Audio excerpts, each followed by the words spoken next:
ಸ್ವತಂತ್ರಂ ಪರತಂತ್ರಂ ಚ ಪ್ರಮೇಯಂ ದ್ವಿವಿಧಂ ಮತಂ ಸ್ವತಂತ್ರೋ ಭಗವಾನ್ ವಿಷ್ಣು ನಿರ್ದೋಷಾಖಿಲ ಸದ್ಗುಣಃ. ತತ್ವವಿವೇಕ ಗ್ರಂಥದಲ್ಲಿ ಈ ಭಾವದ ವಿಭಾಗವನ್ನ ಇವತ್ತು ನಾವು ನೋಡಬೇಕು.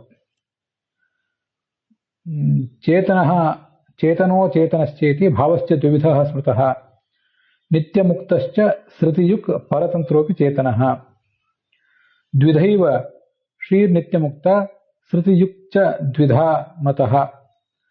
ಈ ಶ್ಲೋಕಗಳನ್ನ ನಾವೀಗ ನೋಡಬೇಕು. ಅದರ ಅಭಿಪ್ರಾಯ ಹೀಗಿದೆ. ಈ ಭಾವ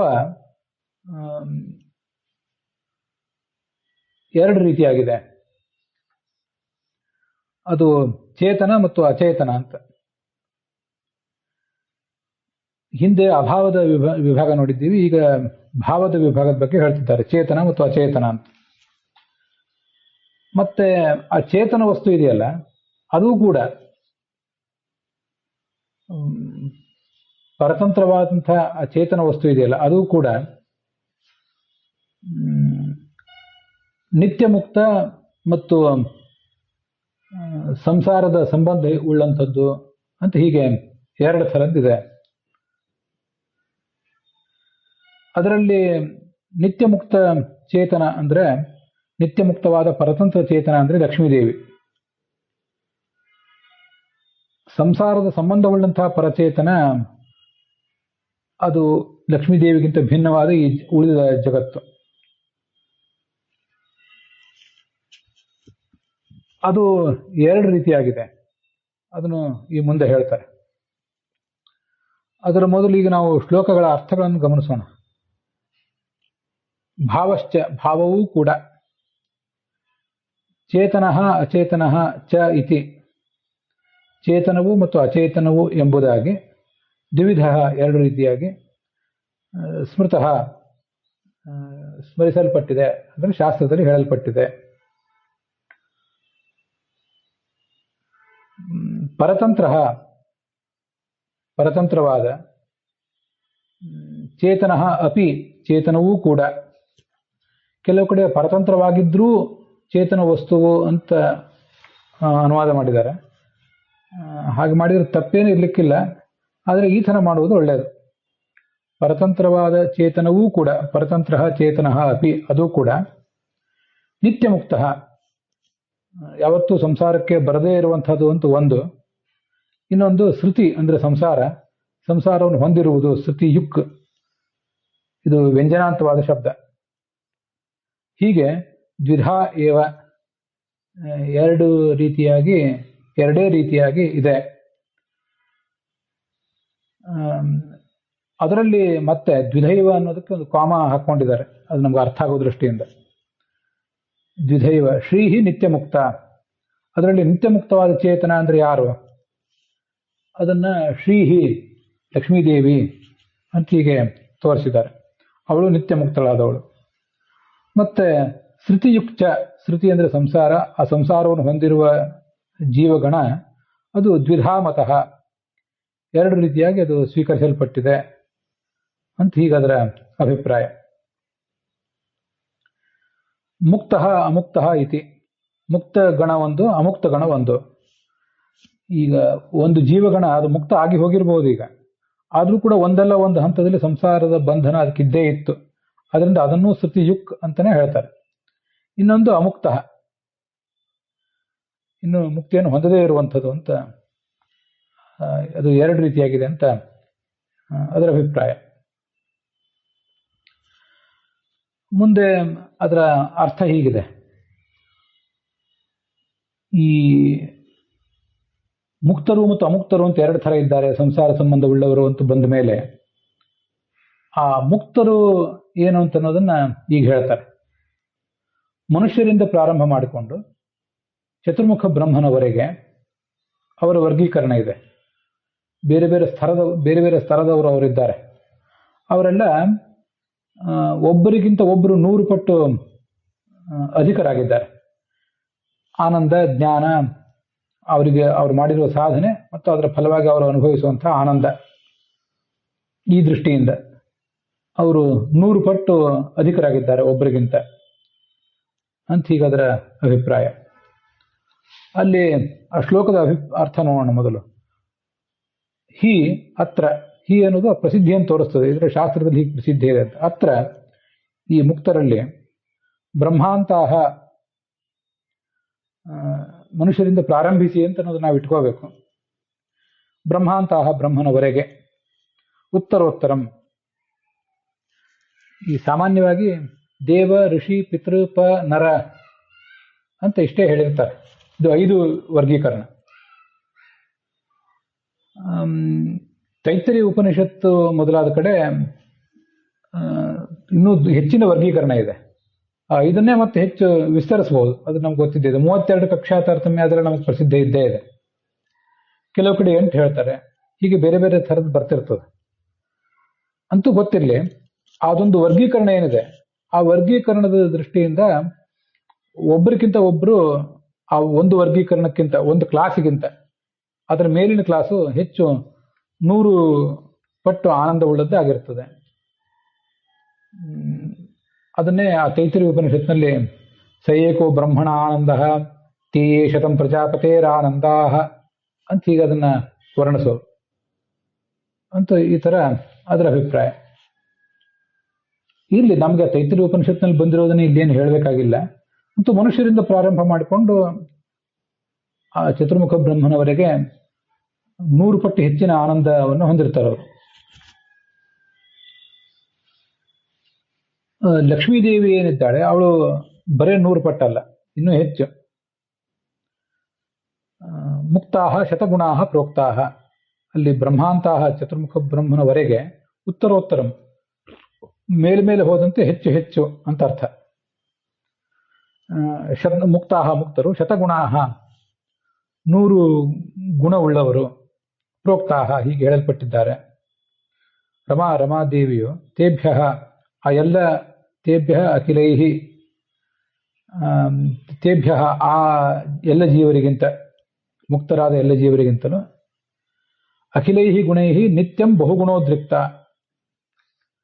ಎಲ್ಲ ಗುಣಗಳಿಂದ, ಜ್ಞಾನ ಆನಂದ ಭಗವತ್ ಪ್ರಿಯತ್ವ ಮೊದಲಾದ ಗುಣಗಳ ದೃಷ್ಟಿಯಿಂದ, ಅಖಿಲೈಹಿ ಗುಣೈಹಿ ಆ ಗುಣಗಳ ದೃಷ್ಟಿಯಿಂದ, ನಿತ್ಯಂ ಯಾವ ಕಾಲಕ್ಕೂ, ಅನಾದಿ ಕಾಲದಿಂದಲೂ ಅನಂತ ಕಾಲದವರೆಗೂ, ಬಹುಗುಣೋದ್ರಿಕ್ತ ಬಹುಗುಣಗಳಿಂದ ಅವಳು ಉದ್ರಿಕ್ತಳಾಗಿದ್ದಾಳೆ, ಅಂದರೆ ಪೂರ್ಣಳಾಗಿದ್ದಾಳೆ ಅಂತ ಅರ್ಥ.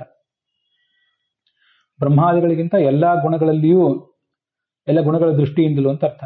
ಯಾವಾಗಲೂ ಹೆಚ್ಚು ಪಾಲು ಅಧಿಕಳಾಗಿದ್ದಾಳೆ.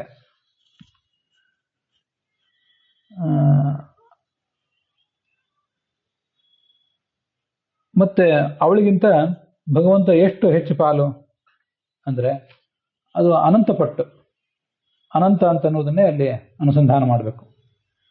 ಬ್ರಹ್ಮಾದಿಗಳಿಗಿಂತ ಬಹಳ ಪಾಲು ಇಷ್ಟೇ ಲಕ್ಷ್ಮೀದೇವಿಗೆ. ಬಹಳ ಅಂದರೆ ಎಷ್ಟು ಅಂತ ಅಲ್ಲಿ ಏನು ಬಂದಿಲ್ಲ, ಶತಗುಣ ಅಂತ ಏನು ಬಂದಿಲ್ಲ, ಹೆಚ್ಚು ಪಾಲು ಅಧಿಕಳು. ಆದರೆ ಪರಮಾತ್ಮ ಮಾತ್ರ ಅನಂತ ಗುಣದಿಂದ ಲಘುಮಿಗಿಂತ ಅಧಿಕ ಈ ಪುರಂದರ ವಿಠಲ, ಅದನ್ನೇ ದಾಸರ ಹಾಡುಗಳಲ್ಲಿ ನಾವು ನೋಡೋದು. ಹೀಗೆ ಅಧಿಕ ಗುಣವುಳ್ಳವನು ಆ ಭಗವಂತ ಅಂತ ಅದರ ಅರ್ಥ. ಲಕ್ಷ್ಮೀದೇವಿ ನಿತ್ಯ ಮುಕ್ತಳು, ಸಂಸಾರದ ಸಂಬಂಧ ಅವಳಿಗೆಂದೂ ಬಂದಿಲ್ಲ, ಅವಳ್ಯಾಕೆ ಪರತಂತ್ರಳಾಗ್ತಾಳೆ ಅಂತ ಒಂದು ಪ್ರಶ್ನೆ ಬರ್ತದೆ. ಪರಮಾತ್ಮನಂತೆ ಅವಳು ಸ್ವತಂತ್ರಳ ಅಂತಂದ್ರೆ ಪರತಂತ್ರೋಪಿ ಅಂತ ಅದನ್ನ, ಪರತಂತ್ರೋಪಿ ಚೇತನ, ಪರತಂತ್ರ ಆಗಿದ್ರೂ ಕೂಡ ಅಂತ ಹೀಗೆ ವರ್ಣನೆ ಮಾಡಿದ್ದಾರೆ. ಅವಳು ಪರತಂತ್ರ ಆಗಿದ್ದಾಳೆ ಅನ್ನೋದಕ್ಕೆ ಪ್ರಮಾಣ ಇದೆ. ಪ್ರಮಾಣ ಇರೋದು ನಮಗೆ ಮುಖ್ಯ. ಲಕ್ಷ್ಮೀದೇವಿ ನಿತ್ಯ ಮುಕ್ತಳಾಗಿದ್ದಾಳೆ ಆದರೆ ಪರತಂತ್ರಳಾಗಿದ್ದಾಳೆ ಅಂತ ಪ್ರಮಾಣ ಇರೋದ್ರಿಂದ ಅದನ್ನು ಒಪ್ಪಬೇಕು ಅಂತ ಅದರ ಅಭಿಪ್ರಾಯ.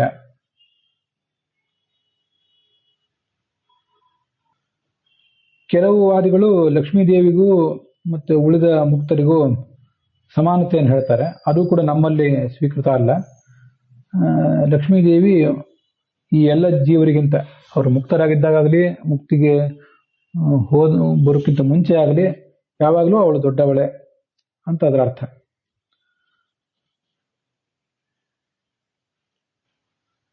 ಕೆಲವರ ದೃಷ್ಟಿಯಲ್ಲಿ ಎಲ್ಲರೂ ಮುಕ್ತರಾದ್ಮೇಲೆ ಭಗವಂತನಿಗೆ ಸಮಾನರಾಗಿ ಬಿಡ್ತಾರೆ ಅಂತ ಇದೆ. ಆದರೆ ನಮ್ಮ ದೃಷ್ಟಿಯಲ್ಲಿ ಯಾರೂ ಕೂಡ ಭಗವಂತನಿಗೆ ಸಮಾನರಾಗೋದಿಲ್ಲ, ಮುಕ್ತರಾದ್ಮೇಲೂ ಸಮಾನರಾಗೋದಿಲ್ಲ. ಲಕ್ಷ್ಮೀದೇವಿ ಮುಕ್ತರಿಗಿಂತಲೂ ಅಧಿಕಳು, ಪರಮಾತ್ಮ ಆ ಲಕ್ಷ್ಮೀದೇವಿಗಿಂತಲೂ ಅಧಿಕ, ಅನಂತಪಟ್ಟು ಅಧಿಕ ಅಂತ ಹೀಗೆ ಬಂದಿರೋದ್ರಿಂದ ಅವನಲ್ಲಿರುವ ಆನಂದ, ಜ್ಞಾನ ಇತ್ಯಾದಿ, ಸತ್ವ ಚಿತ್ತ ಆನಂದ ಇತ್ಯಾದಿ ಗುಣಗಳ ದೃಷ್ಟಿಯಿಂದ ಅವನು ಯಾವತ್ತೂ ಅಧಿಕನೇ ಆಗಿದ್ದಾನೆ ಈ ಎಲ್ಲ ಜೀವಗಣಗಳಿಗಿಂತ ಅಂತ ಅದರ ತಾತ್ಪರ್ಯ. ಮುಕ್ತಿಯಲ್ಲಿದ್ದಾಗಲಿ ಆಮೇಲೆ ಆಗಲಿ ಅವರಿಗೆ ಸಮಾನತೆ ಬರೋದಿಲ್ಲ ಅಂತ ನಮ್ಮ ಅಭಿಪ್ರಾಯ. ಈ ಜಗತ್ತಿನಲ್ಲಿದ್ದಾಗ ನಾವು ಮುಕ್ತಿಯನ್ನು ಪಡಿಬೇಕು ಅಂತ ಒಂದು ಗುರಿ ಇಟ್ಕೊಂಡಿರ್ತೇವೆ. ಮುಕ್ತಿಗೆ ಹೋಗಿ ಮುಟ್ಟಿದ ಮೇಲೆ ಮತ್ತೆ ಯಾವುದೇ ಗುರಿ ಇರೋದಿಲ್ಲ, ಅದರಲ್ಲಿ ಏನೂ ಪರ್ಪಸ್ ಇರೋದಿಲ್ವಲ್ಲ. ಮುಂದೆ ಮುಕ್ತಿಗೆ ಹೋದ್ಮೇಲೆ ಬೋರ್ ಆಗೋದಿಲ್ವಾ ಅಂತ ಕೆಲವು ಜಿಜ್ಞಾಸೆಗಳನ್ನ ನಾನು ಕೇಳಿದ್ದೇನೆ. ಇದು ಭೌತ ದೇಹದ ಇತಿಮಿತಿ, ಭೌತವಾದ ದೇಹ, ಭೌತವಾದ ಮನಸ್ಸು, ಅವುಗಳ ಇತಿಮಿತಿ ಇದೆ. ಈ ಜಗತ್ತಿನಲ್ಲಿ ಗುರಿಯನ್ನು ತಲುಪಿದ ಮೇಲೆ ಸಿಗುವ ಆನಂದಕ್ಕಿಂತ ಗುರಿಯನ್ನು ತಲುಪುವಾಗ ಇರುವಂತಹ ಥ್ರಿಲ್ ಏನಿದೆ ಅದೇ ಬಹಳ ದೊಡ್ಡದಾಗಿ ಕಾಣಿಸ್ತದೆ ಈ ಜಗತ್ತಿನಲ್ಲಿ. ಅದು ಒಂದು ಗಂಡು ಹೆಣ್ಣನ್ನು ಅರಸುವಾಗ, ಹೆಣ್ಣು ಗಂಡನ್ನು ಅರಸುವಾಗ, ಅಧಿಕಾರದ ತುತ್ತ ಸ್ತುತಿಯನ್ನು ನಾವು ಅರಸಿ ಹೋಗುವಾಗ ಅದಕ್ಕಾಗಿ ಮಾಡುವ ಪ್ರಯತ್ನ, ಒಂದು ಯಾವುದೋ ಯುದ್ಧಕ್ಕಾಗಿ ಮಾಡುವ ಪ್ರಯತ್ನ, ಈ ಥರ ಏನೆಲ್ಲ ಸಂಗತಿಗಳನ್ನು ಗಮನಿಸಿದ್ರು ಕೂಡ ಈ ಜಗತ್ತಿನಲ್ಲಿ ಆಮೇಲೆ ಅವುಗಳ ತುಷ್ಟಿಗುಣ ಅಂತ ಈ ಅರ್ಥಶಾಸ್ತ್ರದಲ್ಲಿ ಅವುಗಳ ತುಷ್ಟಿಗುಣ ಅಂತ ಹೇಳ್ತಾರೆ. ಆ ವ್ಯಕ್ತಿ ಮತ್ತು ವಸ್ತುಗಳು, ಜಡವಾದ ವಸ್ತುಗಳು ಮತ್ತು ಚೇತನವಾದ ವಸ್ತುಗಳ ನಮ್ಮ ಸಂಪರ್ಕ, ಯಾವ ವಸ್ತುಗಳ ಸಂಪರ್ಕ ನಾವು ಬಂದಿರ್ತೇವೆ ಅವುಗಳಿಗೂ ಕೂಡ ನಮಗೆ ಅನವಧಿಕವಾದ, ಎಣೆ ಇಲ್ಲದ ಶಾಶ್ವತವಾದ ಸುಖ ಕೊಡುವ ಶಕ್ತಿ ಅವಕ್ಕೂ ಇರೋದಿಲ್ಲ. ನಾವು ಕೂಡ ದೇಹದಲ್ಲಿ, ಭೌತಿಕವಾದ ದೇಹದಲ್ಲೇ ಬದ್ಧರಾಗಿರೋದ್ರಿಂದ ನಮಗೂ ಕೂಡ ಎಂಡ್ಲೆಸ್, ಯಾವತ್ತೂ ಬೋರ್ ಬರದೇ ಇರುವಂಥ ಆನಂದವನ್ನು ಪಡೆಯುವ ಶಕ್ತಿ ನಮಗೂ ಇರೋದಿಲ್ಲ. ಆದರೆ ಅದು ಮುಂದೆ ಸಿಗುವಂಥ ಸಂತೋಷ ಏನಿದೆ ಅದು ಅಭೌತವಾದ ವಾತಾವರಣ, ಅಭೌತವಾದ ದೇಹ ಹೀಗೆಲ್ಲ ಇರೋದರಿಂದ, ಮತ್ತು ಸ್ವಯಂ ಅಪ್ರಾಕೃತ ಸ್ವರೂಪನಾದಂಥ ಅವ್ಯಾಕೃತ ಗೃಹಸ್ಥನಾದಂಥ ಭಗವಂತನ ಸನ್ನಿಧಾನದಲ್ಲಿ ನಾವಿರೋದರಿಂದ ಆವಾಗ ಎಂದೂ ಕೂಡ ಬೋರ್ ಆಗದೆ ಇರುವಂತಹ, ಮತ್ತು ಯಾವುದೇ ಪರ್ಪಸ್ ಇಲ್ಲದೆ ಹೋದರೂ ಕೂಡ, ಮುಂದೆ ಯಾವುದೇ ಪರ್ಪಸ್ ಇಲ್ಲದೆ ಹೋದರೂ ಕೂಡ ಸಾಕಿನ ಈ ಮುಕ್ತಿ ಅಂತ ಅನಿಸದೇ ಇರುವಂಥ ಒಂದು ಅವಕಾಶ ಅವ್ರಿಗೆ ಬರ್ತದೆ. ಆದರೆ ಇದನ್ನ ಈ ಹಂತದಲ್ಲಿ, ಸಂಸಾರದ ಹಂತದಲ್ಲಿ ನಾವಿದ್ದಾಗ ಅದನ್ನು ವಿವರಿಸುವುದು ಕಷ್ಟ. ಯಾಕಂದ್ರೆ ಎಲ್ಲವೂ ಅಪ್ರಾಕೃತ ಆದ್ದರಿಂದ, ಜೀವಸ್ವರೂಪ ಅಪ್ರಾಕೃತ, ಪರಮಾತ್ಮ ಅಪ್ರಾಕೃತ, ಆ ಜೀವಸ್ವರೂಪಭೂತವಾದ ಸುಖ ಅದು ಅಪ್ರಾಕೃತ.